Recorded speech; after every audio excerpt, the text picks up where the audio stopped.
Hey there, film fans. I'm Jeff. I'm Dave. And I'm John, and welcome back to The Love of Cinema 2025, baby, a pod in which we'll challenge each other to discuss movies, both new and old, with a strictly positive, critical eye.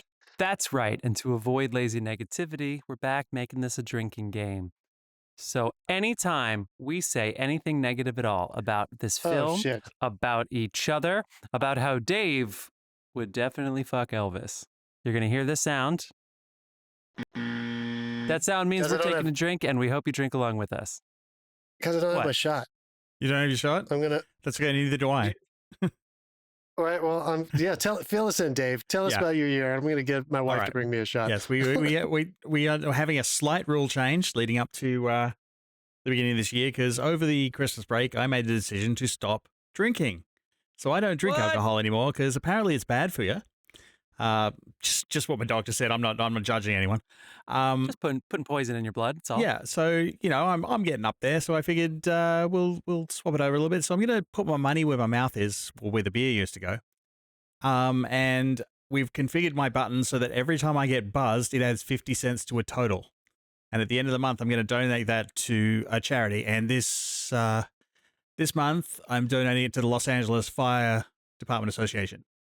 Oh, Dave. Oh, Dave, so that's sweet. fucking Thanks, terrible. buddy. God damn. That just cost me 50 cents, you fucker. Oh, come on. Mixed reaction. And I'm still drinking. Well, come on. We got to pina colada. My virgin pina colada. Well, we got to send. Well, make your funny little joke about this movie so we can take a fucking first swig. You're waiting for that, aren't you? Because it's like, well, this will be the judge of what he thinks of the movie. I don't know when to drink until you make your quip. Oh, well, I'll hold it off so you get really, really thirsty. Oh, come on. So sit down, pour yourselves a glass. Pour yourselves a glass. And it's gone. I deleted it. Oh, no. There's no joke. Oh, you don't have your intro? There's no joke. Jeff, say something funny. All right. Sit down, pour yourselves a glass, and let's toast to a movie about how Dave missed his window to leave a young, good-looking corpse behind. Jesus Christ. I do feel like I've seen Christian Slater's bare ass more than one should in a lifetime. That sex scene really, that was a classic early 90s sex scene, wasn't it? Yes, they really had the R&B in the background. It was like, one long shot where you see the dude's ass, and then the rest of it is from like the mid-chest up. And it's just the color super palette close. of that. Yeah. The color palette of that was made to be made fun of in animated sitcoms later. I mean, and the music, guys. What is that music? I mean, Savage Garden has nothing on whatever that music was that was being played during that sex scene. Guys, we're talking about True Romance. The random year generator spun 1993. So if you're new to the show, thank you, baby. Guys, we're doing a show here. If you're, sorry, thank you. All right, John, you and I can cheers now that you got some. Everybody, look at our YouTube. Everybody, check pour us out. yourselves a glass. Yeah. And we're going to watch a movie where they make so many bad life choices, you'd think it was the Coen brothers. Cheers. Oh, come on, cheers. But not only do they have a 3-person shootout, they have 3 different groups it's of a gunmen. 3-group shootout. 3 groups of gunmen. Everybody bring a team. At the very end. There it is, behind John right there. Again, check out the YouTube. So yes, the random year generator spun 1993. The way we like to do our show is we like to give you the context, talk about what other films came out that year, what other world events were happening to maybe highlight how True Romance coming out in 1993 as our example this week, really pops when you get to know these things. Check out the feed. We got a lot of good movies in there. Some as old as in the 30s and some as new as last year, 2023, which is now 2024, which I imagine, Dave, you've added to our random year generator. Can't wait to see when 2024 comes in. Absolutely added 2024 to our random year generator last year, you dickhead. Hey, I'm not donating any money, so you can buzz me all you want. I missed you guys. Happy holidays. I saw John over the break. It was really, and Elizabeth. Yeah, LA. It was so much fun. Yeah, oh, guys. Well, that's right. You guys vacationed together, sort of. It was, as Danny Day-Lewis would say, it was sheer pleasure. Sheer pleasure. We're going to tell you what we've been watching at the end of the segment, what you've been watching. It's been a month. We have some mini reviews. Dave does not because he doesn't love supporting the cinema. But John and I did go out and see some. Fuck those guys. I'm kidding. I'm buzzing you, Dave, and I'm buzzing myself. All right. So, yeah, we got a couple mini reviews. John, you know what I saw. I only saw one new movie of note. This is what happens when you go away for the holidays. John, I bet you've seen a couple. So we're going to try to keep them short, try to keep them spoiler-free. If you need to get your true romance content, if you are a Quentin Tarantino fan and you, for whatever reason, stumbled upon our podcast, check the show notes and skip ahead. But please do give the World Context section a little bit of a listen because it's been a highlight for us the past couple years. John, you're going to shout our sponsors out first before we do the mini reviews and gripes and get drinking here. So go ahead. I will. We have a beer sponsor. His name is Carlos Barroso. You can find his handle in the show notes. It's cbarroso.beer. What up, Carlos? He sent me a nice birthday message the other day. Every year, I would also appreciate some actual beer. If either of you guys feel like driving across the country with a giant case of Barroso specials, I would like that. I still have a 2-liter mug. That'd be great. Mug. That was a Christmas 2023 present for you from the Matt and Mark movie show. That's in my closet. Yeah. And I was like, I was going to bring it this time. Why did that not just come to me? Why did they all go to you? Matt and Mark, what up? Because it's a secret Santa, so I don't think they could ask you, like, hey, what are your all 3 addresses? So they just sent it to me. Jeff was the only one stupid enough to give him his address. Yeah, now they know. And now they know. We also have a music artist in residence, a music sponsor, a musical genius who gives us music for this episode and every single episode. And they go by the name Dasein. That's Dasein, Dasein. You can find links to their music in the show notes. You could also just search them on all the usual music platforms. The stuff is there. Recent release just came out, Something Past. It's good. Really great stuff. Expect some more material this year. Go there, like, love, stream, download. You're welcome. It's amazing when you finish your residency, you have a little extra time to record some music, huh? He has signed. I think I can announce this.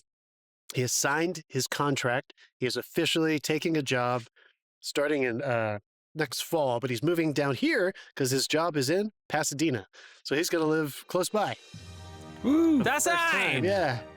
Yeah. Excited. He's going to get into the whole LA of it all. I'm definitely excited to introduce him to some film folks. It's going to be great. It's going to be under the fucking Silver Lake all over again. Dave, I don't know how to use the stream deck. Can you stop me? Just cut me off. Somebody turn that gush off. It's been a minute. Rusty. All right. Well, Dave, do you have any news you want to get into before John and I do some mini reviews? Oh, can I say what I did my vacation? Well, let's talk about vacation. Yeah. I actually took a vacation for the first time in, I want to say 5 years. Yeah. And you've heard the horror story of when I went to Disney World with my mother about 10 years ago. It went horribly wrong, and it was Disney for one reason or another. Disney was ruined for me, and I went back this time, and oh my god, did they redeem themselves? Yeah, it was amazing. We went on Christmas Day. No, seriously, Did they redeem themselves? It was Disney's fault. No. Well, Disney redeemed my experience. Oh, I see. Okay.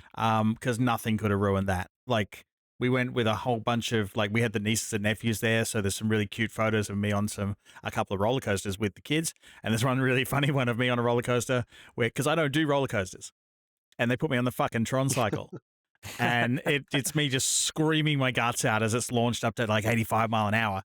I felt like $1 million. I'm never getting on the fucking thing again, but I felt like $1 million when I got off it. That's why they're fun. Yeah, and dopamine. But then I had one of those wristbands that you get, and because my brother-in-law booked the tickets, it wasn't synced up, whatever, had to go to guest services to get that fixed. The guy's in there, and he saw my Star Wars hat. He's like, oh, you like Star Wars? I'm like, yeah, I like fucking Star Wars. And he said, come back and see me, and he hooked us up with an all-day lightning pass for the Rise of the Republic ride at Hollywood Studios, which is wow. Yeah. I was a hero because he hooked all 12 of us up. I was the hero that day. And I rode that thing. I don't know if you've ever been on it, but holy fuck, get on that thing if you're a Star Wars fan. It's amazing. I didn't know any of those rides were in Disney World now. This is all brand new information. Right. I haven't been there in 2 decades. Yeah, Hollywood Studios. I feel like last time I was there was 2012. Well, Hollywood Studios is where the whole Star Wars thing is on this coast. Wow. And I literally walked around the corner, and I think my father-in-law was talking to me. And the Millennium Falcon comes into view, and I'm just like, I put my hand out, and I'm like, I have to go now. I just walked off on him. Did you there are no droids. Did you stay in one of the Disney resorts? No, we were staying offsite. I know it's obviously cheaper and great, but those resorts between Hollywood Studios and Epcot, everybody go, especially if you drink. Sorry, Dave, but especially if you drink, it's like you walk to Epcot and it's incredible. And also, if you buy things, you can just send it back to your hotel, which is obviously probably what they charge for it, that's because cool. you don't have to carry shit around all day. But This podcast is brought to you by Disney. we've talked so much shit about We Disney, rag but on here we the are. rest The of the Swan time. and the Dolphin are some good ones. And that one's a little bit closer to Hollywood Studios. There's also like a little like gondola that you could take. A lot of people get married like off this like famous water. But Epcot, especially because you can drink, it's really great to be right Drink there. around the world, man. You can The drink in Epcot, Hollywood Studios now too. I tried to go around the world and I got lost in Mexico. I think we ordered like a Mexico, tequila tough, man. flight. We did not get through that 12. There's 12, and that's one drink per. I was like, we can do this. And Mexico, we did not make it through Mexico. Fair. I have some news to share, unless Dave, you have more info on your Well, on the back of awesome that, vacation. like we did that, and then we drove down to the Florida Keys for New Year's, and oh my God, if you can get there for New Year's, it's just the best. Oh, it's cool. It was I didn't know you went to amazing. Disney. I knew you were at the Keys. That's why I was confused when you just started telling us about your trip. Awesome, dude. Yeah, So no, you the lived first, out bloodline. yeah, the first week we spent with the family in Disney, and it was so good. Oh, good, dude. Nice. That might actually be the best fucking vacation I've ever taken in my life. Like between that and the Keys. Wow. It was Nice, so much dude. fun. And I was so excited when I got on the plane to come home. I watched The Last Jedi. Why'd you do that?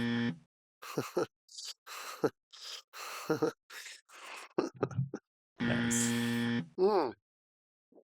Well, not to bring the mood down, because Dave just told us about his amazing trip, but we're recording this on Sunday, January 19th, so obviously the world is about to change. But what also happened in the film world, I feel like we have to call the master out, Sir David Lynch, one of the icons of American cinema, who his birthday is tomorrow.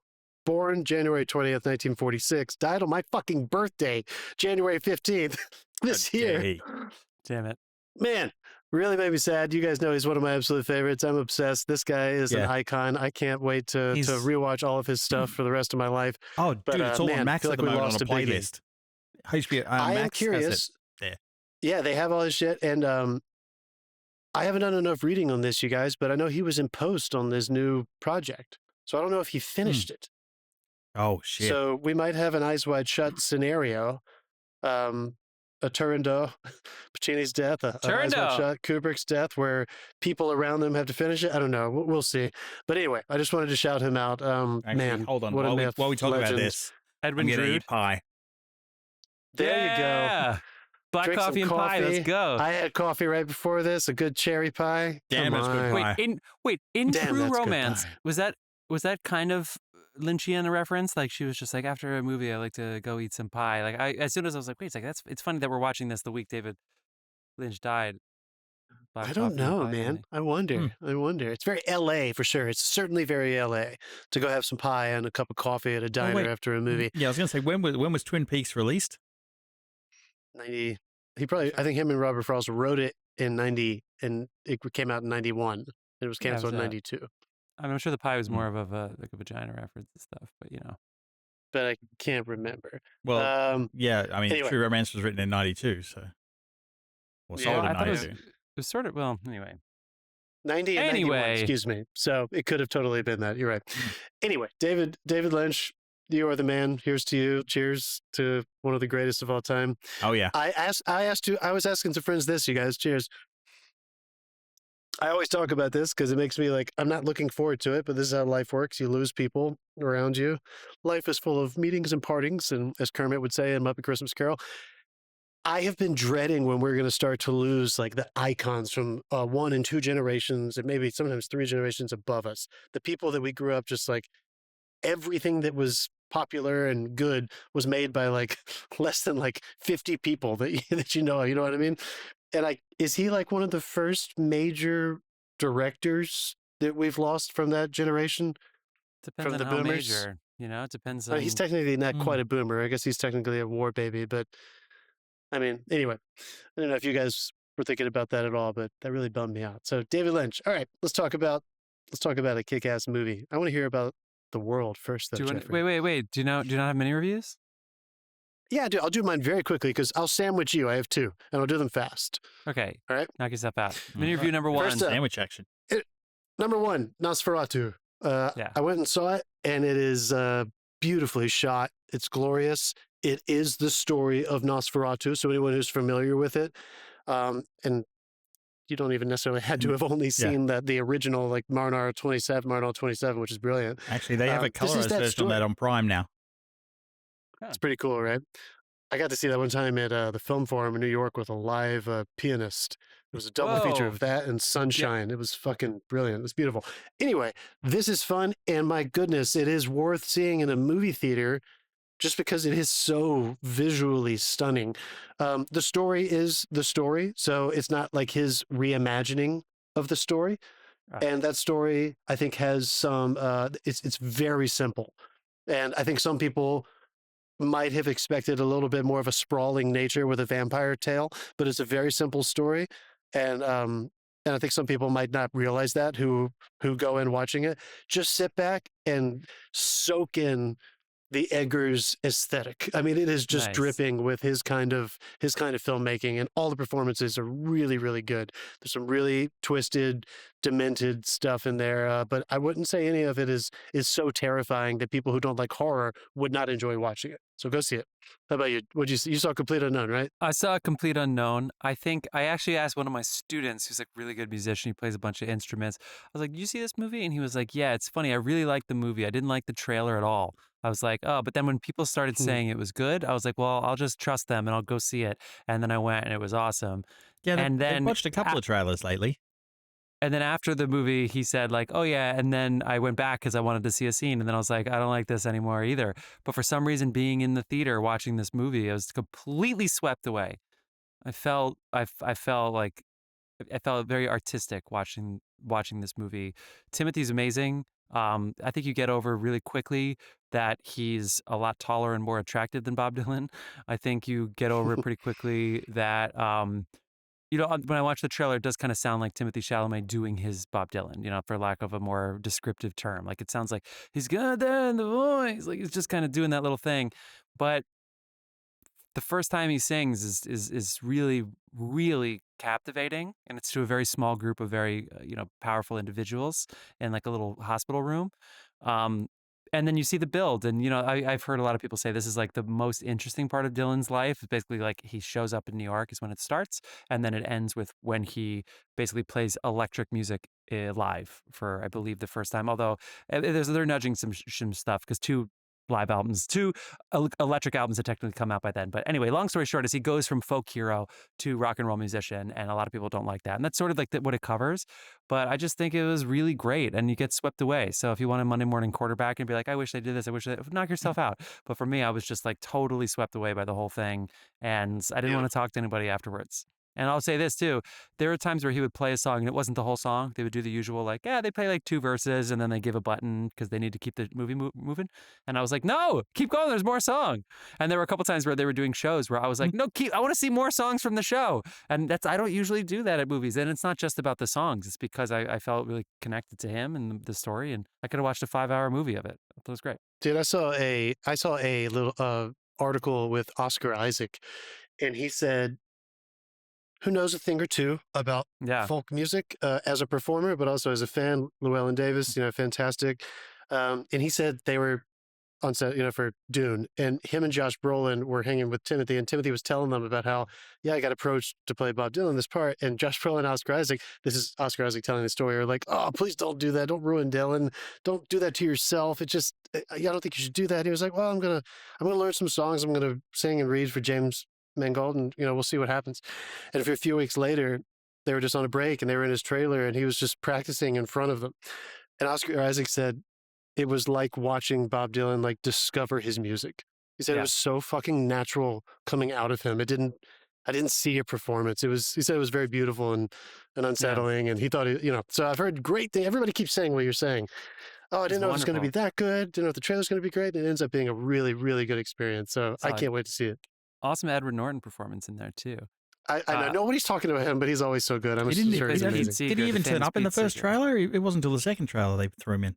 I think you're right, but he plays Pete Seeger, who apparently basically helped Bob Dylan kind of cut the line a little bit. I thought he was the first trailer I saw was like we heard the future today. The one where he's like, we heard the future. No, I had a teaser one where it didn't even have any of that in it. Like that's the first one I saw. Right.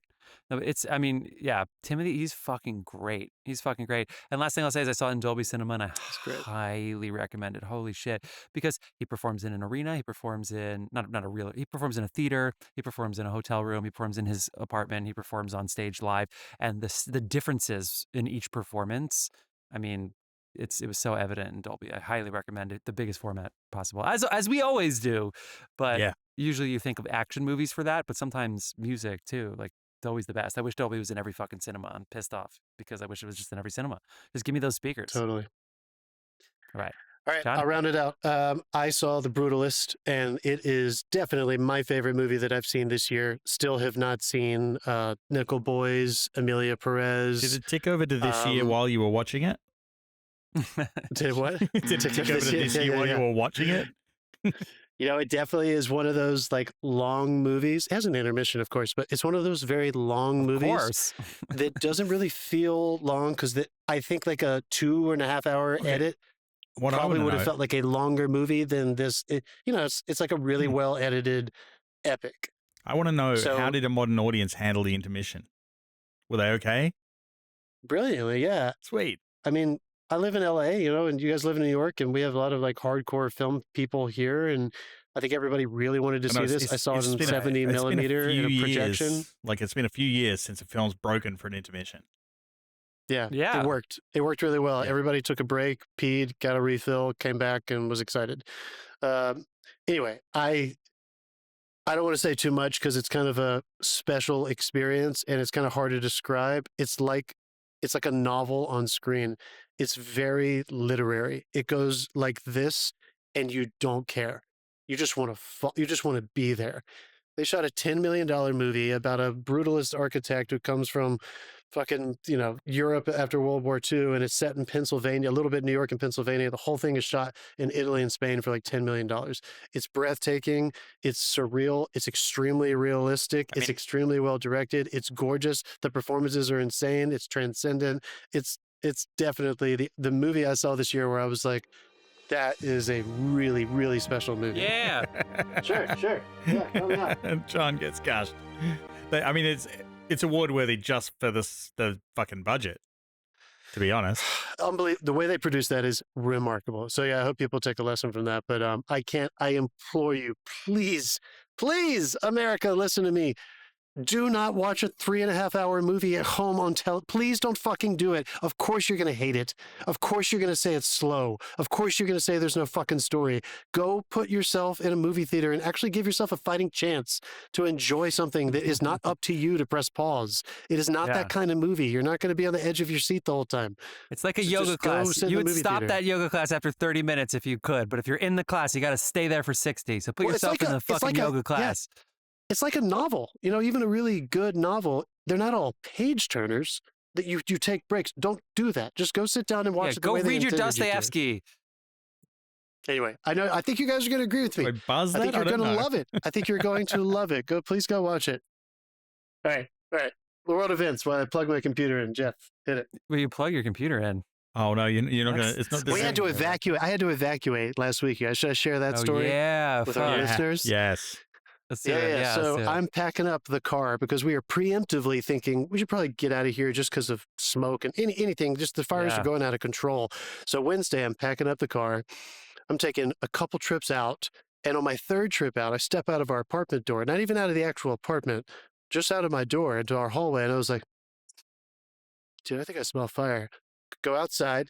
And I look up, and we live at the bottom of the hill, Runyon Canyon. And I look up, and I was like, oh shit. And there's an orange glow on the crest of the hill and smoke coming up. And I was like, God damn it. That was like the absolute worst case scenarios that one starts right above us. Because they're pretty far away, the Eden fire and the Palisades fire. I go out and get Elizabeth, get the dogs and throw them in the car. By the time we're in the car, which is probably less than 5 minutes later, it is crested the hill and it is coming down the hill toward our neighborhood. And the fire department is like racing up and everything. We get in there, I tear up, I tear away. I call my mentor who lives up the street closer, like across that hill. And I was like, get out. I don't want to say his name, but I was like, there's a fire right across him. You need to get in your car. You need to go. And I heard him like open his door and he's like, oh my God, fuck. And he like hung up and he starts running. LA fire department fucking rocked it and put it out within like a day. Totally contained this big one near Runyon called the Sunset Fire. Before it got big, excuse me, it wasn't really one of the big ones, but that was for real. That was scary. There was a fire like coming at us right above our street. It was intense. But anyway, so yeah, I'm gonna plug my computer in because my shit's fucking everywhere. Because we're still sort of ready to evacuate at any moment. Is this going to be like on Matt and Mark's show when Mark tried to do the show with the Vision Pro thing? And it like we found out what the battery life of the Vision Pro was real fast. Matt and Mark, thanks for helping Dave donate to LA, but that's for you. But I'll say this too, because John usually likes to guess this little thing here. And if this was in a movie script, it would be ridiculous. But Angela and I landed on December 29th, and I shit you not, our Uber driver dropped us off in Manhattan Beach, which is where our car is that we use. And as soon as we opened the door, he was like, this is probably different than New York because New York was cold. And I was like, yeah, it's a lot warm. I was like, God, it smells like smoke. It was not the fire or anything, but I was like, God, yeah, it smells kind of smoky. And he says, well, it shouldn't because it's a non-burn day. I said, what is that? And he was like, it means you're not allowed to light any fires because the fire conditions are really bad right now. So you're not even allowed to grill outside. And I said, well, what about the fires, like our fireworks that are going to come off on New Year's Eve? And he was like, that's probably not a non-burn day. But yeah, you shouldn't even smell somebody grill. It was so, and I was like, oh, okay. And that was the opening of my movie. I leave on Monday, and on Tuesday there's fires in LA. And I was just like, Monday the 6th, and I heard about the fires on the 7th. And so it was like, and I told that story a lot before we even left. I was like, I heard it's a non-burn day. And then all of a sudden these fires are happening. And as soon as we heard that, we were like, fuck, this Uber driver is either clairvoyant or everybody knew. And so all those conspiracy theorists, go fuck yourself. It was just a perfect storm of shit. It was a perfect storm. Fuck the reservoir being empty. That you can't stop saying it was peak fire season. Stop it. Stop. It was not peak fire season. It was fucking January. That is not peak fire season. Peak fire season is when it's hot. The Canadian wildfires that hit us was in May. January is not peak fire season. Fuck yourselves, how out of guys. season it was? People that send assistance from like, I guess, like Australia, they'll send like firefighters over sometimes. Like their fire seasons are starting to overlap now, like the wildfire seasons. So they're short of people and they can't send them anymore. It's been pretty miraculous watching them like organize this whole situation. But yeah, man, usually the past 3 winters that we've been here, which apparently isn't super normal, 4 winters now, we've had these like atmospheric rivers of rainfall and flooding and stuff, usually around the holidays and into January and February. And, this is the first year where it was like super dry, but that wind event was nuts. It was crazy that day. And yeah, man, it's really, really, it's been really terrible and really sad. The city has rallied in interesting and beautiful, supportive ways. There's so much good charity work, but I mean, you cannot escape. Like everywhere I go, someone knows someone who's lost a house. Like it's especially in the entertainment industry. The best meme I saw to come out of it was everyone seems so surprised at the fire response. It's like, what do you expect? It's a town full of fucking PAs. Like film PAs and production managers and everyone. Yeah, of course the fucking response is going to be on point. Yeah, it really Not has to mention been the crazy. motherfucking firefighters who are just out there running at the thing. Yeah, and that ain't firefighters from all over. Now we have international. There's so many from everywhere. Yeah, it's been amazing how many people have come from everywhere. I think at one point every single plane that could drop water in North America was here. Well, yeah, especially the one that got hit by a drone. The fucking dickheads flying their drones. Fuck off with that bullshit. Fucking guys. Pretty crazy. All you've done is wrecked a plane and made it worse for the rest of us. Not that I can fly a drone. Dave, I think it's worth sharing this too, just to be positive. The production list, the IOTC production list, and anyone who's in any of the major guilds and unions, you get these giant production lists at the beginning of the year that show you kind of like what's lined up to be filming. And Dave, you shared it with me, and somebody else shared it with me too. This was going to be a fantastic year of film in general. Not that they're all taking place here, but there was more filming in LA of some major productions than there had been. So I am hoping that these major studios and companies, I am hoping that they hold true to that and find ways to still keep the economy bumping and the film industry going here, despite what just happened. Like, I really hope they find a way to do that. Yeah. Anyway, it's January 19th, the day before the world changes. So, Jeff, make me laugh one last time. What happened in 1993? Well, I don't know if this opening segment's hilarious, but we like to start with the box office just to sort of set the scene here. So we're heading into 1993, the film year first and world event second. Well, I'll start with one. You want to laugh? Here you go. You ready? I'll give you the number one world event. This is literally the top world event that I have. Are you ready? Lorena Bobbitt maims her husband. In 1993, on June 23rd, Lorena Bobbitt chops off the penis of her sleeping husband, John Wayne Bobbitt, with a kitchen knife. She flees her home, tossing the severed organ into their yard, and it inspired a Weird Al Yankovic song. I love that they had to clarify sleeping husband. It's like, you didn't need to put that in there. If I'm not sleeping, you're not getting near that fucking thing with scissors. Yeah, Dude, you guys gotta watch. You wanted to sleep through that. Amazon Prime, there's a great documentary called Lorena, and I think it's called Lorena. I watched. It was eye-opening. Everybody should watch it. It was great. All right. What was the highest grossing movie at the box office 1993? What do you think? It is definitely our number one choice from the blockbuster Face Off. Yours and mine. I don't know if it was Dave's, but yes! Fuck yeah! Jurassic Park, baby! Da-da-da-da-da. I had to work on that interval with somebody today because they kept fucking up my descending scale and they couldn't get that minor second. I was like, you got to think Jurassic Park. Da-da-da. Fucking, it doesn't matter. Shut up. Fuck everybody. Jurassic Park.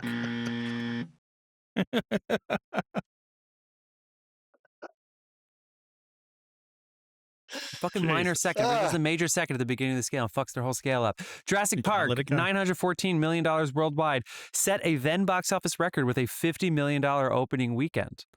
It became the highest ever grossing movie of all time at the time, 1993. Yeah. Obviously, it's been beat a bunch of times since then. Change. Yeah. I said BOMJ. I don't know what the fuck that means. BOMJ has a $978... Oh, Box Office Mojo has a $978 million worldwide in its original release, but Wikipedia says 914. So somewhere in the 900s, and they believe with re-releases and the extra 3D shit that it's gone over $1 billion, but that doesn't count. Moving on. The next... Actually, this says that the top 4 movies were summer movies, but I don't think that's true. So the list that I have here on Box Office Mojo, number 2. I'll give you a hint. It's a comedy. Do you remember any... Remains of the Day. Is that a comedy? Okay, I thought you would say the Golden Globe winner for Best Actor in a Movie or Comedy from 1993 is Mrs. Doubtfire. I was going to say, yeah, it's got to be Mrs. Doubtfire. $441 million worldwide. Isn't that funny? It's like, this is a pretty good idea. Let's get Robin Williams in a voiceover booth and let's have him like act like a child so his wife, Sally Field, divorces him. $441 million worldwide. How about that? Fucking Pierce Brosnan. Did you see the movie? Yeah. Oh, it's great. Please don't take my children. Oh, come on. Oh, it's fantastic. God, it's good. Hello. Figaro. The Fugitive comes in at number 3 with $368 million worldwide. Schindler's List. I don't know how many rewatches there were going on there in 1993, but Schindler's List comes in at number 4 with oh my God, are you serious? $1 million. Universal Picture. Number 5 is The Firm. Wow.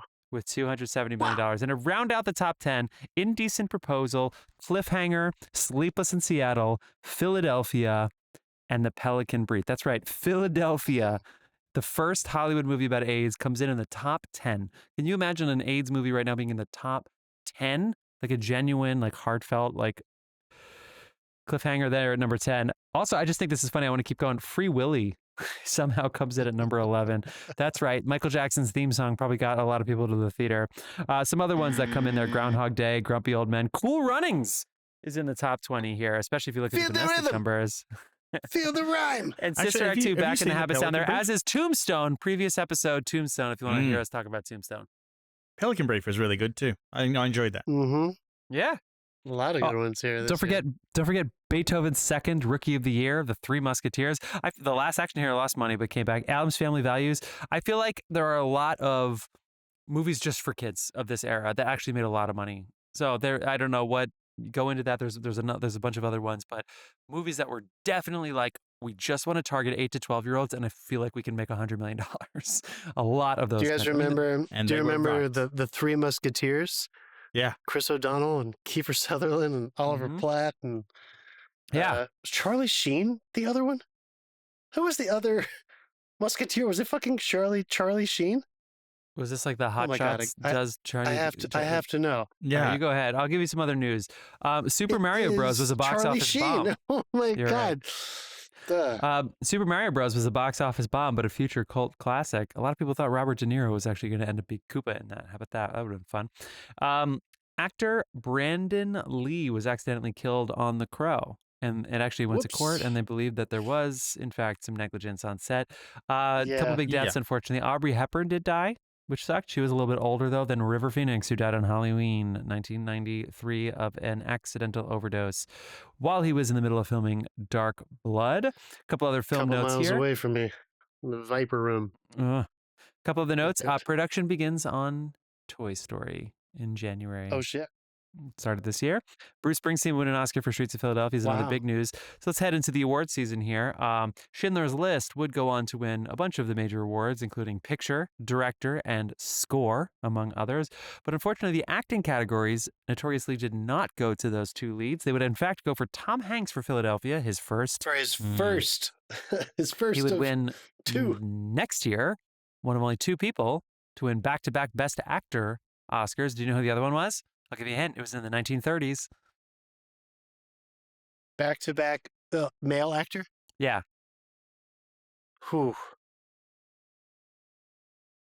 I don't know. Who is it? Spencer Tracy. Yes, I guessed it. You heard it. Oh! I don't know. I don't know how the delay is, Dave. You got to be the. He was there. He got it across the line. All right. Just yeah. Wow, came through. I'm sorry. I meant to gush you. Sorry. Okay. You still have to drink for a gush. What are you talking about? Yeah, whatever.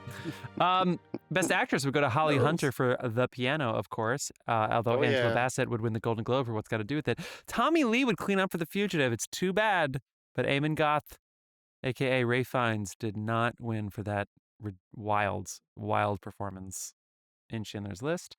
And I'm so sorry to say that Anna Paquin did win an Oscar for The Piano. Not sorry for her. She deserves it, but there's a really funny line in New Girl, which is like, it was hard to tell my dad that I love him. It was even harder than the words Oscar winner Anna Paquin. That was Schmidt on New Girl. Sorry, Anna Paquin. She's great. She really is great. She's great. She is really good in it. Yeah, she's really good in it. Bruce Springsteen, as I said, would win for Streets of Philadelphia. Leprechaun came out this year. What other? Oh, Disney's Homeward Bound: The Amazing Journey came out this year. Oh. I just wanted to say about all these movies. Peter, my boy. Yeah. Oh, Peter. Sassy. Come on, get out of here. Cliffhanger. Come on. Okay. What other movies though do you see? I don't want to just start naming these movies. God, there are so many movies. A lot, I feel like you. In the Name of the Father. Sleepless in Seattle. Groundhog Day. Mike Lee's Naked. What's Eating Gilbert Grape? I'm glad you called out The Piano for Jane Campion. The Sandlot, fucking pivotal for our generation. Nightmare Before Christmas. Carlito's Way. Jesus, what if Dave? We like this movie. Falling Down. Oh yeah, I've referenced that. I referenced that last week. Mm-hmm. Yeah, Surf Rudy Ninjas came out this Boneheads. year. Hocus Pocus came out this year. In the Name of the Father. Is a magnificent film that I mean, anyone who's never seen that movie, you think this year, you think Tom Hanks, you think Philadelphia. I'm not saying you didn't deserve it, but watch fucking In the Name of the Father and watch Daniel Day-Lewis explode off the screen in that amazing film. Oh my God. I feel like Last Action Hero. If we come back to this year and the random thing is, there's going to be plenty to pick from. Oh, this year's fantastic. How about fucking Robin Hood Men in Tights? Mel Brooks. And in the Carrie 90s, Ewell's bringing it. Carrie Elwes did lose his house in the Palisades fire. I'm so sorry, Carrie. He did. He did, dude. It's so sad. You said Weekend at I Bernie's wasn't too. joking. The Remains of the Day is a really fantastic Hot Shots Bud movie. Duke came out this year, so Charlie Sheen, shout out. Big year. You said the Sandlot, Shortcuts. right? Robert Altman Shortcuts. I did say the Sandlot. Dazed and Fire Confused. In the Sky. Oh yeah. Fire in the Sky. Abduction is pretty scary. Which coincidentally, if you listen to our last episode, was the movie I was talking about when we came back from the picking a movie thing, where I was like, "Fuck that! I'm not watching that again." Too scary. Yeah. Too scary. I always thought Age was next year, but you're right. Age did come out this year. Kind of crazy. He had two movies come out this year. That was his first time he collaborated. He filmed two Daniel's movies in the first time same he year. collaborated with Martin Scorsese. He had to have skimped on his preparation. How about fucking Coneheads? I remember Coneheads, that movie was fucking weird. I remember that movie. Surf Ninjas for anyone who was the child. I guess the child we do it Again, in the 8 end. to 12. We also have, I just want to shout out way lesser knowns, but important, This Boy's Life gave us Leonardo DiCaprio Yeah. in a very real way because he made this, and Gilbert Grape came out the same year. Yeah. But I think he shot This Boy's Life first and then Gilbert Grape. And there's a fun little story because his agents asked him to choose. This is, it's all fucking bullshit. Who knows if it's actually real? But apparently he was offered both Gilbert Grape and Hocus Pocus to play Jinx, the boy who turns into the cat, the young guy who dies. And he chose Gilbert Grape. And I think that sent him down a trajectory that now we know who he, a serious character actor. So anyway. Hocus Pocus was talked about here because it was a box office bomb, but it actually made so much money in VHS sales and rentals and then TV, like a lot of TV sales that it actually it wasn't the first or anything that did this. A lot of other movies did this too, but it was definitely peak, don't worry about the box office. Just use that for the promotional credit because you're going to make your money after this, in the long run. I mean, last one I want to call out. He definitely chose Gilbert Grape because Hocus Pocus was 26. What was 26? What do you mean? 26 years old. Oh, shut the fuck up. How about the last one I'm going to call out? Kieslowski's Three Colors Blue. Oh, yeah. Anyone, I'm going deep into the film cinephiles here, but the Polish master gave us a series, three movies, the Colors trilogy. And I think this is the second year. And I think the fourth one came out in 1994 because Quentin beat them with Pulp Fiction at Cannes that year. But Three Colors Blue, Juliette Binoche, holy fucking shit. If you are grieving, this will not make you feel better, but it might make you actually understand that, other people have felt as bad as I have felt before. It's like a grief beautiful, enema. powerful movie. A grief God, it's so enema. intense. It is a brilliant movie. Well chosen words, but you're sick. A grief enema. All right. I want to hear more about the world. Okay, just a couple world events here, all right? I promise. Try to keep this moving here. So I already talked about Lorena Bobbitt. Are you ready? It's big. An American becomes the first non-Japanese to achieve highest rank in sumo wrestling. On January 27th, American Chad Rowan becomes the first non-Japanese sumo wrestler to become a Yokozuna, the sport's highest rank. Rowan, a 23-year-old Hawaii native who stands at 6'8" and weighs 455 pounds, won by perfecting a thrusting style. Holy shit, he is huge. I just looked up a picture of him. Really? All right. Well, I'm going to keep the world events cooking here while everybody else does the same thing. That is Chad Rowan, R-O-W-A-N.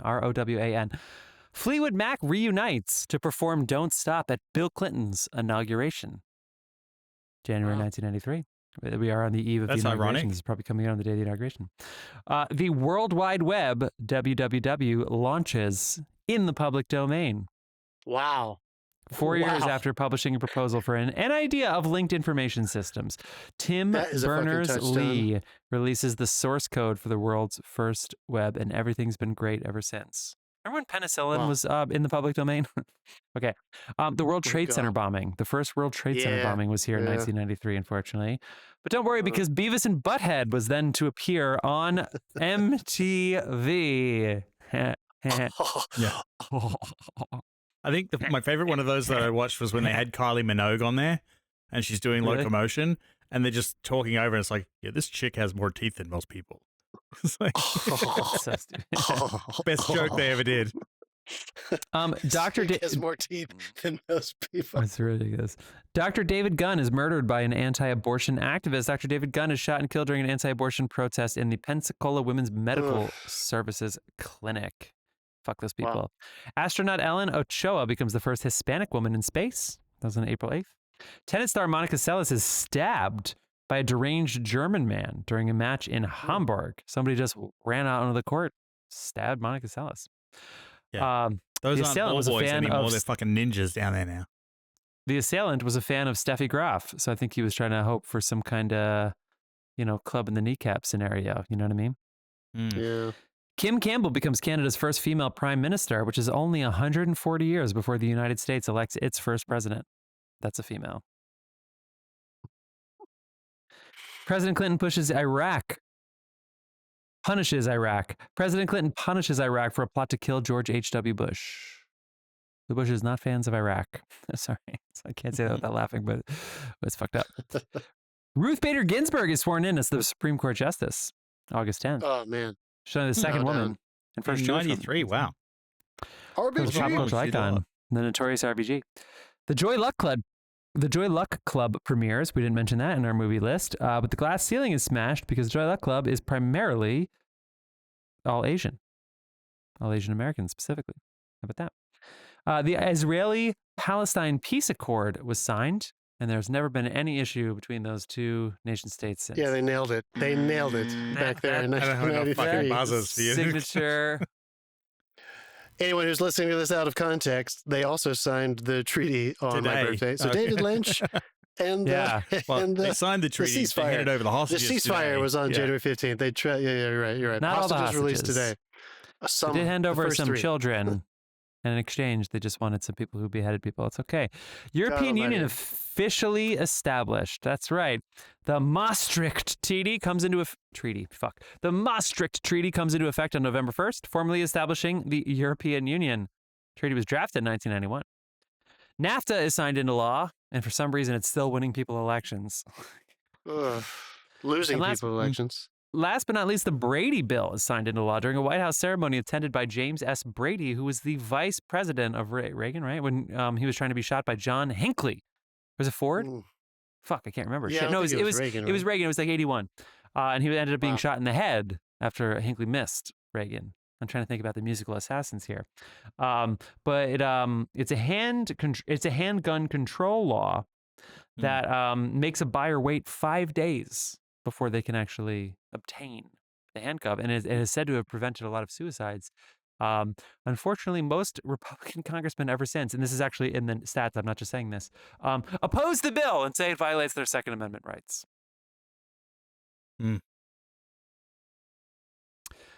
That's it for the world news. So let's talk about a movie where a whole lot of people have handguns. And other guns. Yeah. And other guns. Shotguns, you name it. But you see, people, how the world events lead right in. There's a lot of fun shit like Beavis and Butthead. And then there's like bombings and handgun laws. And it's like you got to laugh and just have the Free Willy theme play during a sex scene. Fun shit like Beavis and I mean, you know? all right. You ready to talk about True Romance? Yeah, let's do Yeah. it.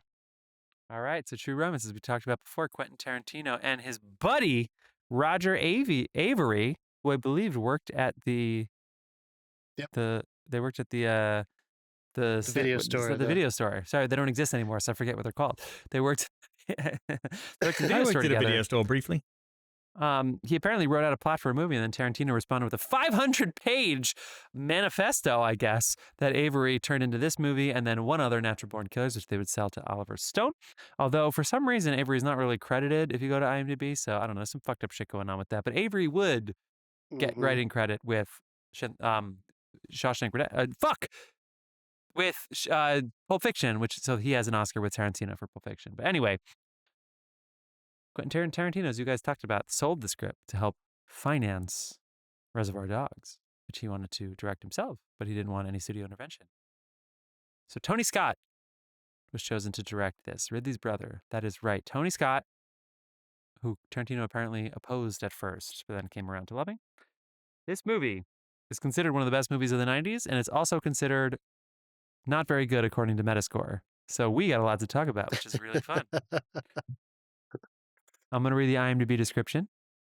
This cast sucks, by the way. What an awful cast. God, it's just Jesus like, you Christ, see that this opening cast. credit roll and you're just like, who are these people? I'm kidding. Wow. Of course, it has Christian Slater, who at the time was one of the biggest stars in the world coming out of the 80s. You have Patricia Arquette, who was an up-and-comer still at the time, but smoke show, so she was everywhere. Dennis Hopper, heard of him? Val Kilmer, Gary Oldman, Brad Pitt, Chris Walken, Samuel L. Jackson, Michael Rappaport, James Gandolfini, Chris Penn, Tom Sizemore, just to name a few. IMDb description, then I'm going to send it on its way to all of you knuckleheads. What did you think? What did you feel? And I'll say this question, or ask this question right before we start. Have both of you seen this movie before? I feel like at least one of you had never seen it before. First watch for me. Dave had never seen it before. I'd never seen it before either. It was a miss for me. I feel like my brothers, like I was just like 4 years too young. Everybody in my brother's grade probably had seen True Romance. I didn't see it. John, you'd seen it before. Yes. It's got the T In word on it. Detroit. Of course he saw it. Oh, come on. In Detroit, Ah, Detroit Rock City, Yeah.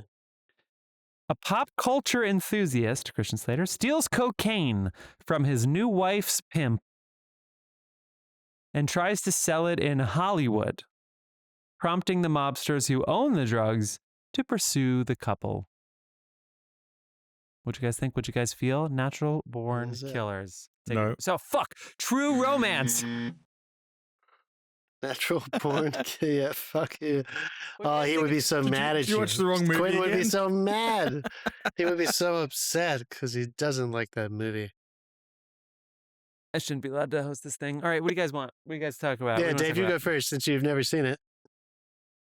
Well, I mean, I do remember when I started up looking at the cast and going, I should hand in my movie podcast host card for like sleeping on this because the cast, you're right, it's a fucking phenomenal lineup.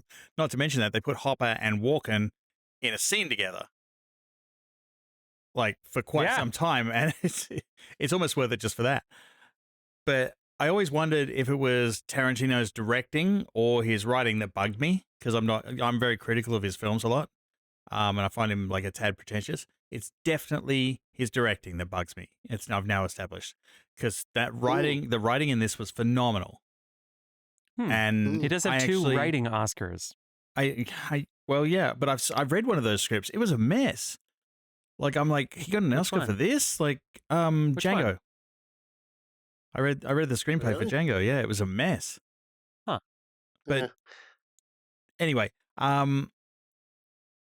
I thoroughly enjoyed this. It's so fucking compelling to watch, and it's compelling because they've got phenomenal actors doing what they do to the best. Like, no one phoned this in at all. Even the art department gets an A on this one. Like, it's just fantastic all around. I really enjoyed this. Yeah. Really, really enjoyed this. Oh, good. John? I had a great rewatch. It is so Quentin Tarantino like famously is gonna make one more or whatever, his 10th film. Yeah. It's funny to think that, he didn't make them, but he technically already has 11 films that have been produced. He wrote this along with Avary and Natural Born Killers, which was also sold around this time and came out in 1994 after Reservoir Dogs and True Romance had come out. I did look this up just because I think it's a fun detail. I'll just put it at the top. So I was right. I read this somewhere. I was able to find this again. Quentin was friends with Tony Scott's assistant. And the scripts he had at the time when his assistant hooked him up with Tony Scott was True Romance and Reservoir Dogs. Tony Scott wanted both of them. Ooh. And Quentin held on to Reservoir Dogs because he thought it had, don't want to presume what he had, but it's a smaller scope film. It would probably have been easier to make for a low budget. True Romance, that's pretty wide scope, right? Multiple cities, a giant cast, a lot of locations. So much cocaine. Sure. So I think he ended up making the right call. I prefer True Romance to Reservoir Dogs. I think it's just a better movie. And I don't think that's because or necessarily only because it was not directed by a first-time director. I think Reservoir Dogs is great for a first time. But anyway, I pointed this out from the get-go. The difference between this movie and the screenplay is the difference, which is why I think that some people watch True Romance, and unlike watching like a person's like first film where you really see exactly who they're going to be, there are elements of hardcore violence, really, really catchy dialogue, really interesting baddie characters with a Tarantino twist. Like there's a lot of baddies in here, but they're not just bad. They're interesting. They have scope. A lot of times they're isolated into single scenes or sequences that become like, they just stretch and stretch and stretch. Like Christopher Walken is only in that scene. Gandolfini is in the background of that scene with Christopher Walken, but then he's pretty much only in the scene where he beats the hell out of her and she kills him in the hotel room, right? Like that's his scene. 5 days the film. He talks to Brad Pitt for like 2 seconds, at the door, but you don't think of it. You think of him in that scene. Anyway, so the thing that I concentrated on the most rewatching this, because I took like a Tarantino class when I was in school for fun and stuff. The thing that got changed, I had to take a critical studies course. I took one on memory and cinema, which was really wonderful, and I took one on Tarantino. So I had a great time. Did you get to choose the topic, or was it Tarantino one of the options? It was one of the options. Wow. Anyway. What he wrote in his first draft of this that got sold to Tony Scott and that Tony Scott changed, and Tarantino still really likes this, is what I think Tarantino is actually most known for, that he ended up becoming famous for. He wrote this in a non-linear structure. And Tony Scott shifted it to a linear structure. They also ended up changing the ending. Avary ended up rewriting it because they wanted a happy ending. I don't think, apparently Tarantino didn't mind that too much. He really likes True Romance. But if Tarantino had made this movie, the biggest difference, I think, is that it would have happened out of sequence, the way that a lot of his movies go. The first act, you don't really know what's happening. The second act, you learn more about the characters. And the third act, you know more than the characters know. That's like a lot, and generally speaking, that's a lot about how his movies flow. So it's really interesting watching this where all the other ingredients about character are there.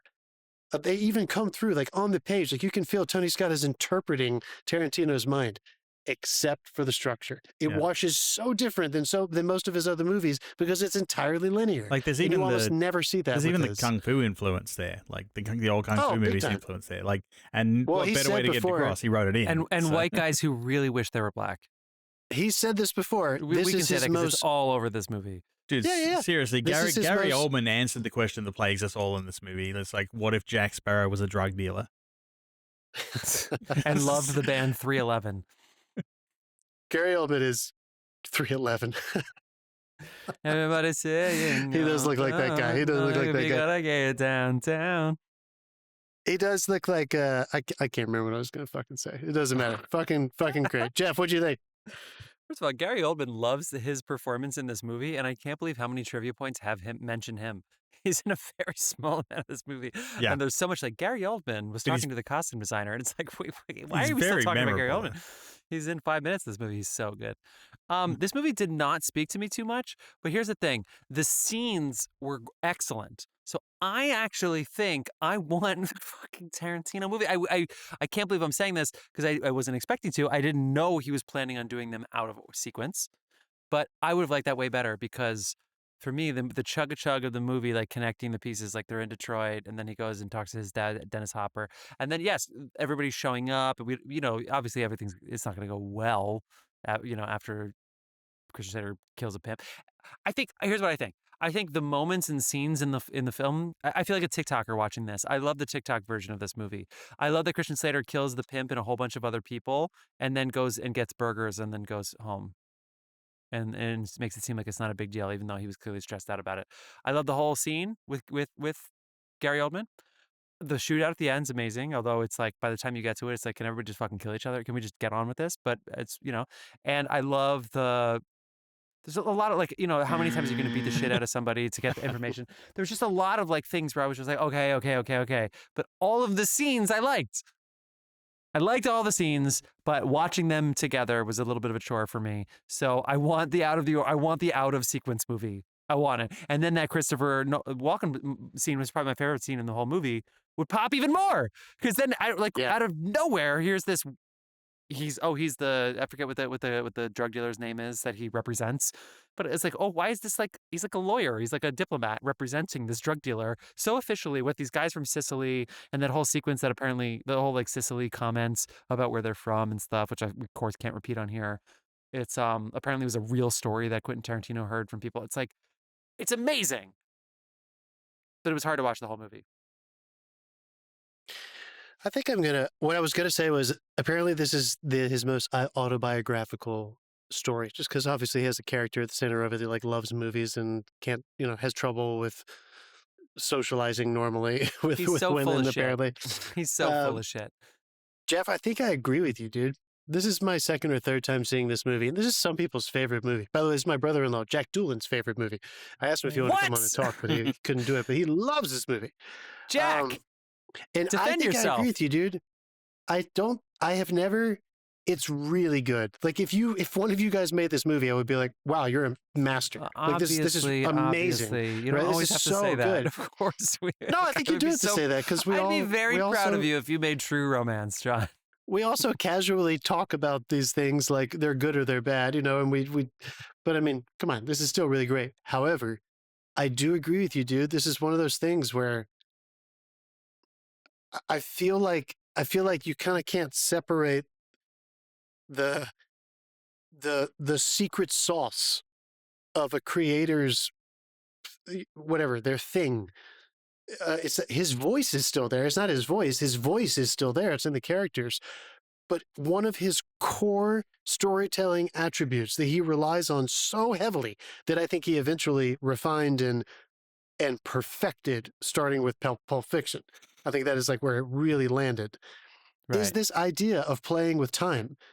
And Tarantino, he's so passionate about what time and manipulation and how cinema lends itself to that, that I am still wondering what his edit of this film would look like. Like, even if he literally just let Tony Scott film it and then he sat down and edited it. I'm just so curious because I wonder. I feel the same way as you. I never am quite as gripped by this as I want to be, even though it's like, it's a 7. I thought you it's just an said 8. you liked watching this rewatch. It's amazing. I did like Did I just watching it. open the door for you to not like this movie? I'm not saying I dislike it, but you guys know that I am a Tarantino. Like, I love his movie. I don't think he's ever missed. I love him. He's one of my absolute favorites. And this is not as high on the list as the movies he made. And I think I finally know why. I didn't realize that he wrote it out of order until I was doing research for this episode. It's the only movie that is told in a linear way that he's ever written or You make made. the rest of us look bad. Come on, shut the fuck up. I mean, Django has flashbacks, but is it out of order? I think so. I think it has. I guess it is. I guess it is more linear. It is because I enjoyed it. I still wouldn't call it entirely linear though, because there are so many flashbacks. Anyway, it doesn't matter. Do you love vibraphones? Because if you love vibraphones, you're gonna love this movie. Well, let's talk about what I think is exactly what you pointed at, because I do think this is what people think about when they reference this movie, why they might want to rewatch this movie. It was his ability, and obviously Tony Scott, bow down. We lost that guy. Amazing director, Ridley Scott's brother, stood on his own with so many other films. So I'm not taking anything away. He directed the shit out of this movie. That said, Tarantino introduced a way to write scenes that draw out and develop character through intense, fucked up scenario action that really tell you who they are. And like, one of my favorite examples of this is when James Gandolfini is beating the hell out of Patricia Arquette. You learn more about her character in that scene than you do when she talks to Christian Slater. It's true. Yeah, I mean, the way she comes in and tries to honeypot it, to flirt with him, to but also, de-escalate. If you didn't have two actors there going at 150%, that scene would have been almost comical. Of course, yeah, of course, and it is a little bit comical until it's not. Right? Like there's.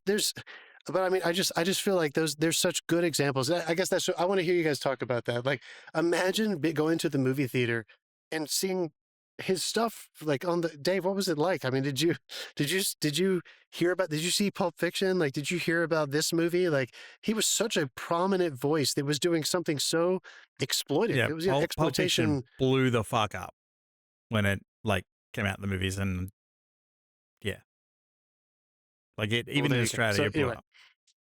So what were your favorite scenes? I know we talked about those two a little bit. Yours, Jeff, why did you love the Walken scene so much? Well, it was a little long, I will say, but it's, I guess, for the same reason that anybody would like all of the other Tarantino movies. Well, I do love the theatrical element, like it would be like in a play where you can go a little slower, you can have some wider frames and just see some behavior. But it was just so bizarre and so unusual. It's almost like they were blending not genres, but blending like processes. It's an interrogation scene, but it's also so it's set up like this kind of court sequence, but it's also kind of a cop interrogation and a drug dealer and a lawyer interrogation, and I just feel like all of those tropes you see in movies, it was thrown and mixed into this unique stew to the point where then they're all laughing together. And I would say a lot of inferior movies, when the end of that scene which ends in Dennis Hopper getting shot, it would be cheap. It would be like The Room. it would be like, ah, ha, ha, ha, dead. But it's like, it made sense that he did that, even though it seemed like he actually was growing to really like him and respect him. And then he killed him Well, then. that's And what I so, liked like, about this scene. and that was lingering with me a lot, where it was like, oh, okay, well, it's a movie. So they do things like But, that. And I was like, no, there like, was a reason. What was his reason for, why did he here's- do that? Why did he here's what love he- this guy? And he here's what he killed him did, because he killed him because he loved him. You walked in and they sat down for the interrogation, and you knew at the beginning of that Dennis Hopper was going to get shot.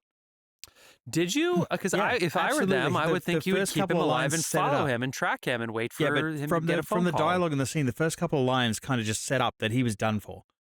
But then the rest of the lines convince you that maybe he's not.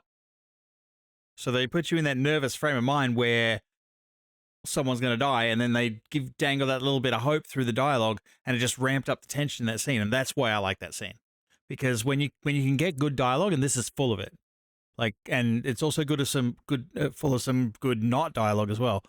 But like in that particular scene, the dialogue set the tension and then just ramped it. Which, dude, I think you might have just touched the nerve of his greatest talent. Mm-hmm. Think of the best scenes he's ever written. The basement scene in Inglourious Bastards, the opening in Inglourious Bastards, Yeah. Oh my God. every scene in Pulp Fiction. They always start with exactly what you're talking about. A scenario where you think there's only going to end one way. And then he somehow takes you on this ride of character-driven, jivey dialogue. It's always very like, it's Tarantino-y, but it's usually like very character-specific kind of outlandish dialogue that kind of goes like this and ends up building enormous amounts of suspense and leads to what Kubrick calls what does he say about you want a picture to be inevitable but satisfying, not predictable, inevitable. And like I think that is what Quentin Tarantino does in his best scenes. And I think there are 4 or 5 of them in this movie, but that one might be the most famous. I mean, you guys, he didn't do it. You know, it had nothing, I'm sure it had nothing to do with him at this point. Tony and Ridley Scott and whoever else, Regency, who produced this? It was Regency. Morgan Creek. Morgan Creek. Yeah, that's the one. It wasn't Regency. It starts. I thought it was Regency because the logo looks like it when it starts. Well, because they had the Prince of Thieves Robin Hood music, and I never forgot their production thing. Anyway, they convinced all these great actors to come in for a scene. That's how good the scenes are. Keep in mind though that Tony Scott at this point had just come off a ton of. He was like one of the eminent action directors. Oh, dude, I mean, he could have made anything he wanted at that point. Like if Tony Scott calls, you come in. What was right before this for Tony Scott? He had a great run. There was I think he also did was it Last Action Hero he did as well? That was the same year. That was 1993. I'm going to look it up right now. Gettysburg? No fucking way. He didn't do that. Okay. He had just come off. Didn't Gettysburg come out this year? Gettysburg. No way. Wait, is this him? Hold on a second, you guys. You looked up. I feel like Tony's got a 15-year-old with short credits. Honestly, yeah. All right, so Top Gun was 86, Beverly Hills Cop 2, 87, Days of Thunder was 1990, The Last Boy Scout. That's what you're thinking of, Dave. Last Boy Scout. Also a good Last film. Boy Scout. Also a good film. Wow. All right, so he was doing all right. You know, he was ready to make he was whatever ready to make some money for some brother. studios. Yeah. Well, he's So great. you have these standout scenes. The Gary Oldman scene is. Think about it again before you had ever put your that fucking time capsule cap on, and imagine never having seen a Tarantino movie before. And the violence that comes out of the Gary Oldman scene. Yes. This is like 20 minutes into the movie. Yeah. You know what I mean? This is all not that because he far didn't into take an the egg movie. roll. All because he didn't take a fucking egg roll. It's like the fucking fight over the sunglasses in They Live all over again. Right? Exactly. I'm still a mystery to you, but I've got you all figured out. You won't even take an egg roll. There's titties on the screen. You're not looking at them. He's like, you're afraid of me. It's so great. It's fantastic. Imagine getting that It's the Jules hitman scene in Pulp Fiction. It's less than 20 minutes into this movie, you have obscene violence that, again, was escalated by a character's actual desire where they were trying to use some kind of like street talk to try to outsmart the person they're talking to. Suspense builds, and the catharsis is extreme violence. What accent was that? Rastafarian? What do you think he was was it doing? Like Jamaican? white What guy, was it, like white Jamaican? Detroit white Rastafari? Who fucking knows, dude? Yeah. Somehow he did not get criticized at all for doing it either. The set design was great, but it was also hard for me to watch. But did you have people that you grew up with that like their bedroom looked like that? Where it's like Yeah, I the grew up with a 90s lot of version drug of the dealer pimps. 70s where there's just shit everywhere. There's got to be a lava lamp in there. And it's like, I don't want a white or a yellow light. It's got to be red or blue or something else. I had UV lights at one point. Oh, yeah? How's your vision nowadays? Hilarious. It's fine. I don't know what you're talking about. Guys, we gotta talk about him just because this is one of his first screen appearances, one of his first big screen appearances. Brad What'd Pitt? you think of Floyd? Yeah, what'd you think of roommate Floyd? Apparently he was Floyd a druggie. was Like he was like a fucking pothead for a period brilliant. of time. It's so good. Did you like it? Did you laugh at it? Oh, yeah. He was instantly likable, even though he His was a Jamaica constant beanie annoyance. that he had while he was smoking weed, and then like guys with guns came in. I mean, come on. It's like, Yeah. Yeah, Do you know where Clarence blah blah is? Yes. Yes, I do. yeah. He nailed it. so he good. like Yeah. he was very good. Yeah. it's like a nothing role, and he was so funny. Also, I mean, you got to be. He was cast after Thelma and Louise now, so we already know he has a million TV credits. Everybody that thinks he came out of nowhere, but he's the most attractive man on the planet. And that's the role he takes? I wonder if his agents were like, are you sure? I want to Like, see all right, well, I more guess of you get that to work with Brad Tony Pitt. Scott. The stuff Yeah, he's doing yes. now is kind of boring sometimes. I want to see more of that Brad Pitt. It's so fun. I think It's so fun. that Brad Pitt appears in some Tarantino movie. I think Hollywood. Inglourious Bastards. I think- yeah. I think he kind of brings that back. back in I should Hollywood. watch it. Oh, Dave, come on, please watch it. I You might actually really like that movie. I got the day I off think that might be tomorrow, and your I know favorite what I'm not Tarantino watching, movie. so maybe I'll watch that. Dave, I that think you might actually really like that That one. might actually be All your right, let's favorite just one keep here. talking about performances. How about Val Kilmer as Elvis without a I face? know, you know, didn't see his face. Well, they didn't want to get sued, apparently, or whatever. So he was the mentor. I also like that he didn't see his face. Like he Yeah, didn't see his of face. course. Like that was It's fun. good. Val wanted to be the Christian Slater role. And but imagine, again, no guys, luck for him. imagine, maybe I'm being fucking cynical here, but I don't give a fuck. Wow, that How would be such they a have shock. done- Shut the fuck up. How would they have done fucking Elvis in your mind nowadays? You know what I Jojo mean? Rabbit. It'd be like Jojo Rabbit, but Elvis. Oh, yeah. I wish it would have been like Jojo Rabbit. I mean, but I guess I'm saying like these simple film Big Mouth? techniques, as opposed to like going into like their head or like seeing him in the mirror with all these crazy visual effects and stuff. Like, there's Right. no reason. The story, it was so simple. Well, And that's another one where it did the job. you got exactly what it was. They didn't need to go any further than they did. You knew exactly what that was. Like Yeah. they Exactly. communicated, Exactly. and that's again Yeah. one of the things of the writing. I'll bring it up now because like we're a fair way in. But Yes. the one scene that was absolutely heartbreaking was when it was Floyd's almost decision not to go with him after he got the phone call saying he got a role. Oh, yeah. You saw him. He was going to call him back and bail. You saw it clear in his face. He's like, I can't go with you now. I've got a call at 7 a.m. But he changed his mind and went with him. Oh, yeah, not Floyd. Not Floyd. Not the other Floyd. guy- Not Floyd. Michael Yeah. Rappaport. Yeah, Dick Ritchie. Not His, Floyd, his Dick. other Yeah, roommate, Dick Dick Ritchie. Ritchie. Yeah, sorry. Yeah, I read the wrong Michael name down. Rappaport. That's my fault. I love but like Michael Dick's Rappaport's so funny. Dick's whole process there. Of, Ma! You ever listen to Michael Rappaport videos? He has like pictures of like ugly cats, and he's like, Ma! no, Ma! I don't watch any I Michael see a Rappaport cat. videos now. She's so ugly. She looks like grandma. Nobody should. Ma! No, the fact that he had that process where he wasn't going to go, and the second he decided, said nothing and went with him, I was like, oh, he dead. It's like, yeah, that's like Did he die or did he run got, away? He I can't got remember. no, he Everybody didn't died, make right? it. He got No, literally the two of them. everything he wanted in the world, which was this one simple role with like Yeah. Bill Shatner, and that was it. And he got what he wanted.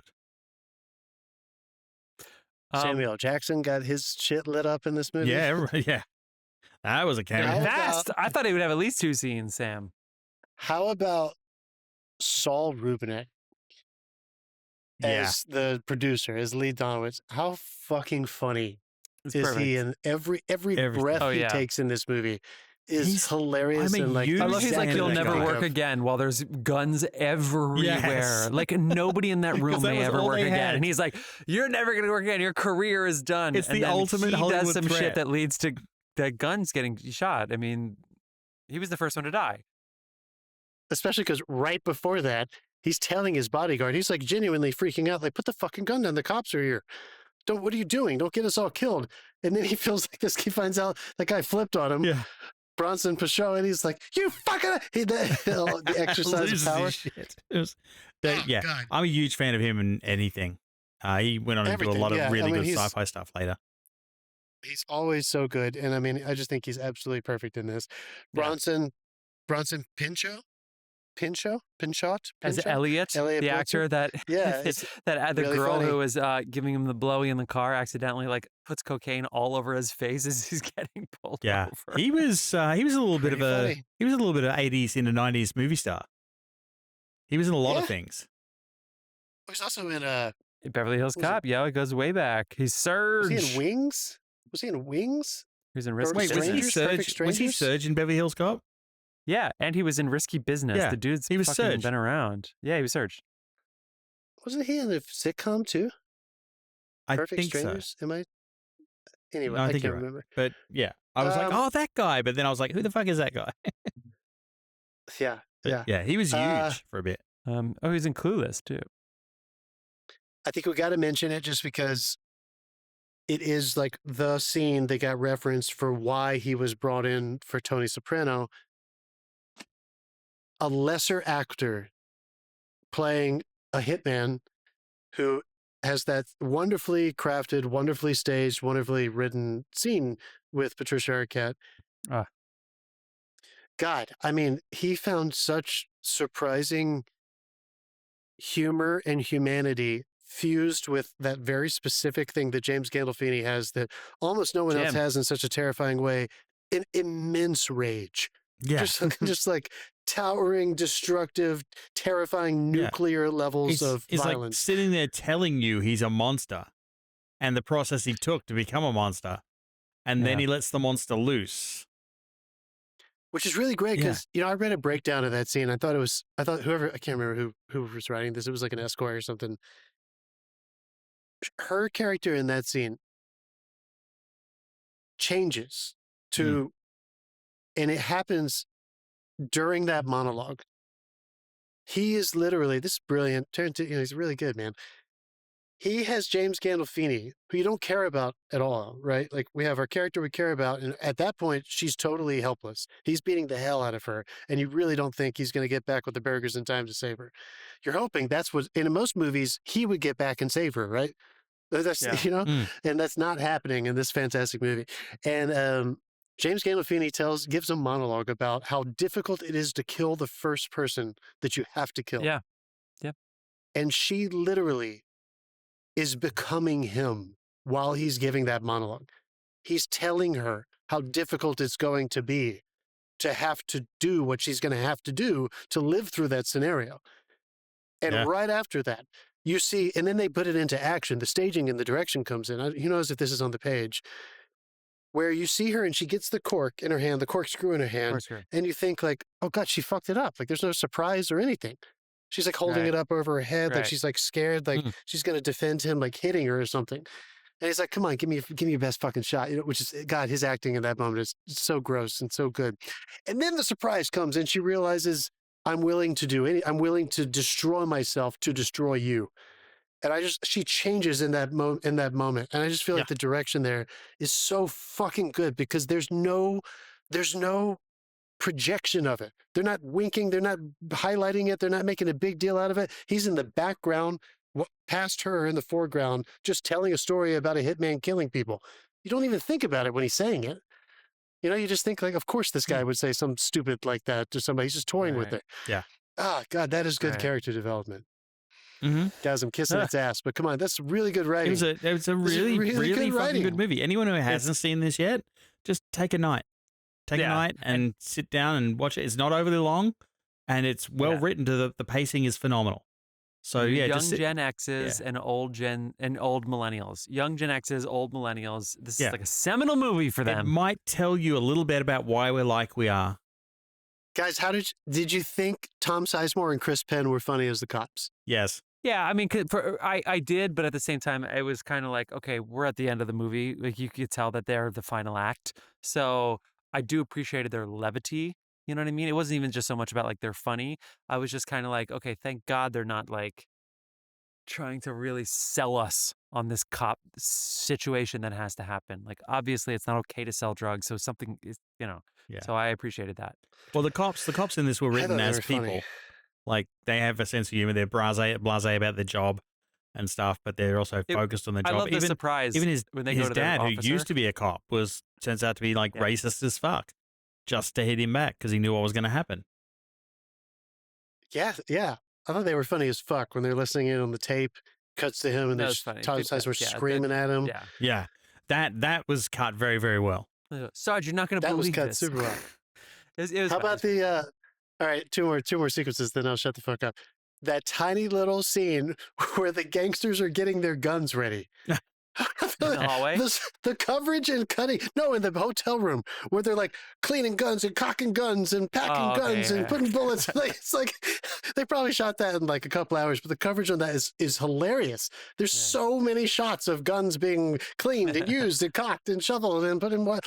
Fantastic. And then it builds to, and again, I'm just trying to put myself in the mindset of like going to see this for the first time. There are plenty of shootouts in 80s and 70s and 60s and 50s and 40s movies. I'm not saying there's not shootouts in a lot of great gangster movies and stuff. This is the first shootout that I think I could say is hilarious. That's not supposed to be hilarious. When like Naked Guns, those kinds of movies. Yeah. When they ran in, the last group ran in, I'm just like, oh fuck. Like that's the parallel I drew between this and a Coen Brothers movie. And our unaffiliated leads of this movie are in the middle. Are in the middle, dude. And you just know. But you know what I mean? Like it's funny and it's not funny. It's not like a comedy. It's not a comedy, but that is an absurd. And you've already been taught by the filmmakers.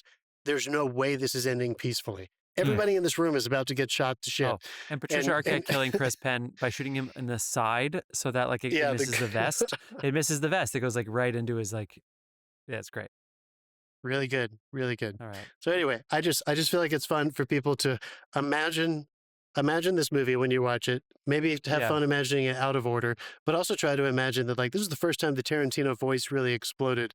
And it's kind of hard to imagine cinema without him right now. I mean, he's just had such an influence one thing I am wondering, everything. One thing I am wondering, the very first scene where he's sitting in the bar talking to the girl that blows him off when he's talking about the movies and everything, I'm wondering, did that actually happen to him? And he put it in a script.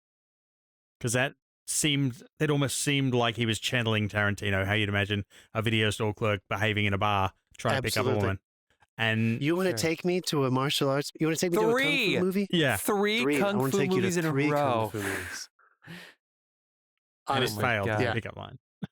Thank God he's a brilliant director. And if you love the Capitol Records building, you don't have to imagine that. They show it to you 17 times in this movie. If I'm ever in Q&A with the man, that will probably be the first question I ask him now.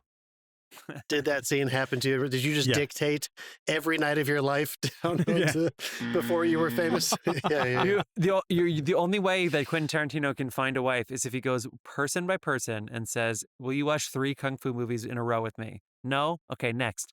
Will you watch 3 kung fu movies in a row with me? All right. Honestly, dude. Guys, really you got to wrap it up there. You got to do it. Our timer says 59 seconds, Dave, but I imagine the people have been listening for a lot longer than that. So we're actually got to wrap this segment up. True Romance. I rented this. I think we all rented this, right? Yeah. Quick little rent. People, it used to be available on Prime, but it wasn't this year. Oh, yeah, exactly. I rented it on Prime for when we picked this movie, it was probably free. It was streaming on Prime. If anybody wants to have a really fun double feature, I would recommend this and Terrence Malick's Badlands. They're very similar, and a lot of the filmmakers took some influence from it. Just I like Badlands better. Badlands, not Borderlands. Do not rent Borderlands. That is correct. Yeah, give California some money. All right, let's go ahead and spin this random year generator. I want to know what we're talking about next week. Let's go. All right, welcome back. Anyone want to Guesses. guess? 2024. 71. Here we It's go. 2024. We're definitely doing the fucking Brutalist. Oh my god. 2001. 201. 9 or 6. Oh my God. 9. 2019. The year before the world went shot to hell. We've already done 2019 at some point in our life, but I'm so excited to see what we're going to talk about. We're not going to sit here and Google movies. We're going to tell you what we're watching at the end of our episode. We're going to go right into what you've been watching. We always start with Dave. Dave, it's been a month. What have you been watching? Well, like I said, on the plane back from my vacation, I watched The Last Jedi again. It was a rewatch. On the flight down, I rewatched Solo. But I did catch Red. Oh, come on. Why have you seen that so many times? I don't get it. I did watch Red 1. And I buzzer. Turned it off halfway through. Ooh. I still haven't seen the end of it. That's the nicest review I've heard of that movie. That's too bad. God, that movie must have cost like $300 million to make. It was in the 200s. It's the Argyle of this year. And also I caught Joker 2, and I really understand why everyone got infuriated by that movie. And that's rare for me. Are you still thinking about it, Jeff? The way you said it lingered with you? Yeah. The next day I thought about it a lot more. Don't get me wrong. I have mixed feelings about it. There are some fantastic scenes and some great scene work, and there's some individual sections that are put together really well. Similar to Bob Dylan when he went electric at the Newport Film Festival. I really love the fuck you that the director made to his audience. He stuck his middle finger up to the audience, and I appreciated that. Nice. But as a whole, and especially the way it ended, I wasn't a fan. All right. Compared to the first one, Yeah. John? It's my turn? All right. Guys, I'm going to go to bat for Elizabeth and I. We're rewatching The Americans because she's never seen it. And I think I watched the first or second, up to the second season maybe, but it's been so long. We're having a great time. Did you ever come to my house in Upper Manhattan? Yeah. Yeah. The courtyard, the courtyard that's in my downstairs, you'll recognize that at one point because they set up a fake rooftop in it. It was so cool. Oh, cool. Because my courtyard is on street level, and they just rolled in all these fake air conditioners and pipes and set them up and took the back fence out because it looks out over the buildings at the bottom of the hill. It's entirely fake. It's a courtyard at street level, not a rooftop. Wow, I wish they gave you one of they're those so air clever conditioners to use. And they went overtime in their shoot, and they were like loading fucking stuff into tubs and bang and crash. And I'm like, Dave sabotaged it just to give everybody else those overages. Thanks, Dave. Good job. It's definitely making me think about New York because it's shot in New York and all this wonderful location work. That show is awesome. But what I'm really going to go to bat for, because I started it like a week ago and I finished both seasons because it's been canceled for right now, might get another life on another network, is Tokyo Vice. I'm going to bat for this show because I think it's the best show that you haven't seen yet. It is exactly what you think it is. It's a journalist detective kind of show with actual detectives and cops and the fucking Yakuza. And it's that, but there's some really good character development. It's really well done. It's written by It's written by the playwright that wrote Oslo. Do you remember when that one? Yeah, I saw it on Broadway. I've been on the fence about watching it, so this may tip me. I felt the same way, dude. And again, it might not be like the most brilliant, most incredible show you've ever seen, but I loved every episode. And I was sad when it was over. And I was like, I think I fucking really, really liked that show. And I don't know anyone who saw it. I don't know. And of course it got canceled. I don't know anyone who saw it. And I started reading all these articles afterwards. And a lot of them were basically saying like, once again, Tokyo Vice is the best show nobody's watching. And it had all these great articles written about it and how it just did not get anything beyond critical response. The acting is superb. Ken Watanabe, Ansel Elgort, he's so good. Like he's really good. Ken, of course, is good. The whole rest of the supporting cast is fantastic. It's a really excellent mix of Japanese with subtitles and some English. The Yakuza shit is fucking for real and awesome and a very different kind of crime culture than it is with organized crime here or like Italy that you may have been more familiar with through TV and film. I highly, highly, highly recommend it. Please watch this show. It was so much fun. Nice. What'd you watch, Jeff? All right. I'm so close to being done with the first season of Shogun, and I love it. Or the only season of Shogun. I don't think it's so good. It's so good. But I'm queued up to the Crimson Sky episode, and I need to do it. I can't wait. 2 more episodes. I'm still in Squid Game Part 2. It's not getting the cultural thing that the first one did, so I'm very curious as to why. I watched a couple episodes, and it's good, but I'm curious to know. Just fair warning, it ends on episode 6 or something. Okay. It's only a half season. Oh, right. It's a cliffhanger. There's a season 3 is coming out. So if you rush through them, you're going to have a fucking year's wait. Oh, good. I got to pee so bad. Angela is in a class, so we've seen some. We saw the Pawnbroker, Sidney Lumet, 1965, I believe. 1964, Rob Steigert? 1965. Yeah, fucking Steigert. Rod plays, Steigert, excuse me. Yeah, is a POW of World War II. Who's in a camp, survived, and he's having a lot of PTSD and flashbacks as he's a pawnbroker in New York City, experiencing some stuff. It's really What cool. class is she in that you had to watch The Pawnbroker? We also watched Amen, period, which is about Jewish, the camps. It's actually an SS officer who realized he's on the sanitation committee, and he realizes that the chemicals that he's helping them order aren't being used for sanitation, and he tries to solicit help from the church and eventually the Vatican to see if they could put a stop to the atrocities that were going on, and they didn't. What class is this? What class is she taking? Did you guys ever watch We also it was a rewatch for me, but The Devil Next Door, about how a man who may or may not have been a prison guard at Treblinka, he probably was, but he may or may not have been. I want to set it up for everybody who hasn't seen it yet. 5 episodes, docuseries. Got extradited from Cleveland, where he was an auto worker, because I had to tell you, a lot of Nazis ended up in America because they weren't communists.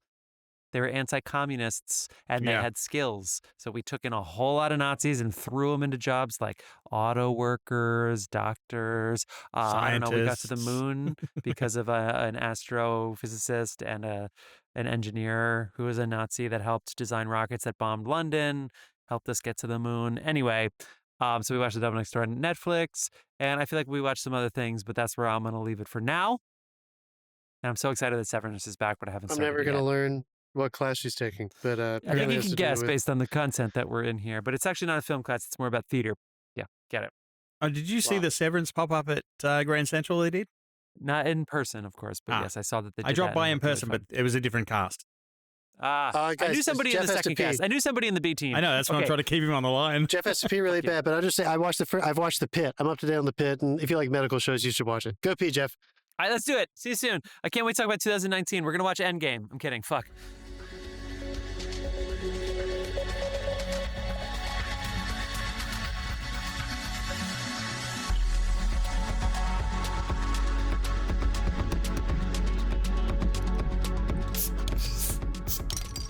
And we're back! We're back. Oh, shit, we're still recording? Back. Yeah. Guys, a lot of stuff came out in 2019. A lot. We were between a couple movies, we'll say. We were between Waves, we were between The Lighthouse, and the movie we ended up choosing, because John has never seen it before. In the wake of us doing Beau is Afraid, and it being one of the few people that went into the movie theater and saw it, I think I saw it in IMAX at Lincoln Square. At the huge IMAX, I saw Beau is Afraid. It was awesome. Watching it in that format, that hugeness. Yeah. We're doing Midsommar, which is now streaming on Max, although I definitely watched it on Prime when it came out in 2019. But we are doing Ari Aster's Midsommar. Florence Pugh, get at. John, are you excited? How excited are you? Thrilling. Dave? Dave, any final thoughts? Nipples are out of shot. Oh, God. I'm nervous. I'm nervous, you guys. He thinks I ruined the movie because I mentioned one thing that happens in the movie. Because only one thing happened in Midsommar, that's for sure. Guys, Midsommar. Dave, anything you want to say before we head on our way? No, my negativity jar is up to $17.50. Headed to you, California. Charity! At the end. All right, people. See you next week, friends. In the brave new world.